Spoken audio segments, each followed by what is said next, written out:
حضور اکرم صلی اللہ علیہ وسلم نے 9 شادیاں کی ہیں تقریباً۔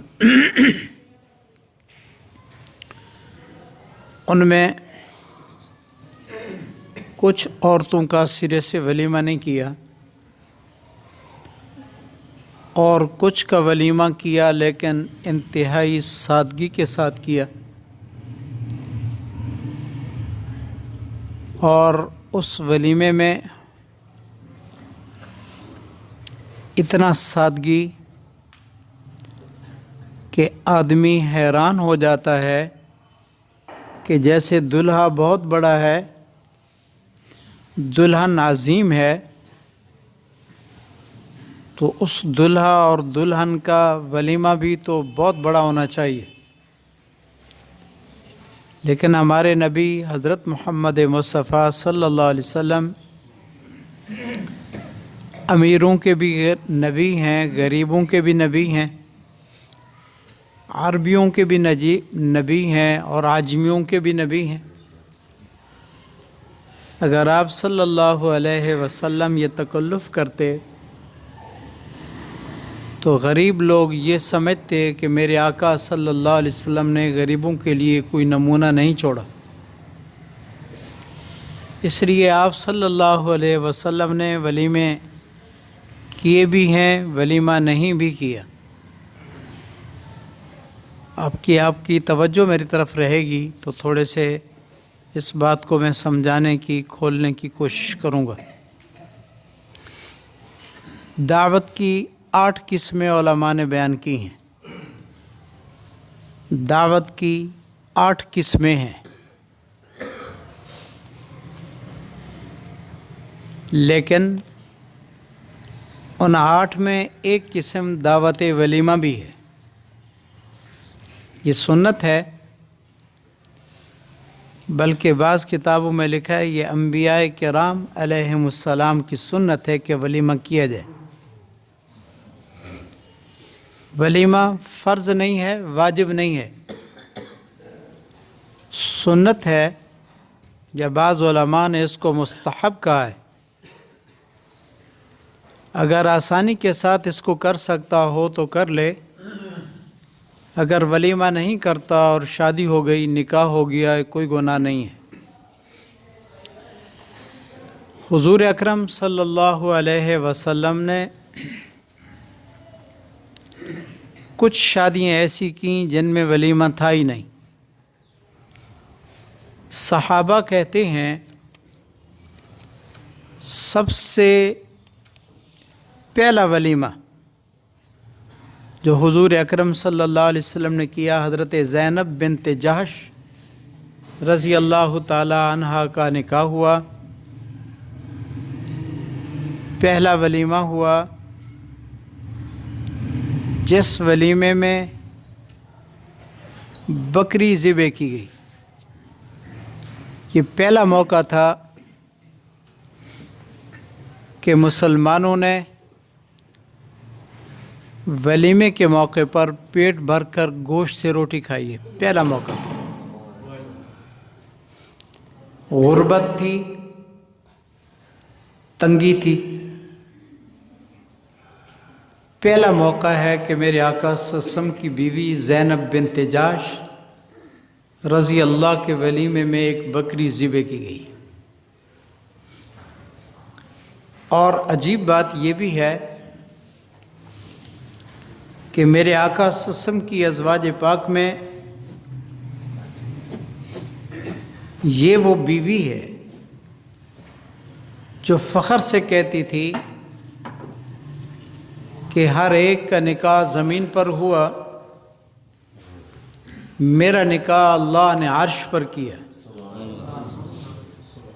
ہر ایک کے نکاح کے گواہ ان کے وارث تھے، ان کے رشتہ دار تھے۔ میں وہ خوش قسمت عورت ہوں کہ میرے نکاح کے گواہ جبریل اور میکائیل تھے، آسمان کے فرشتے تھے۔ نکاح آسمانوں پر ہوا۔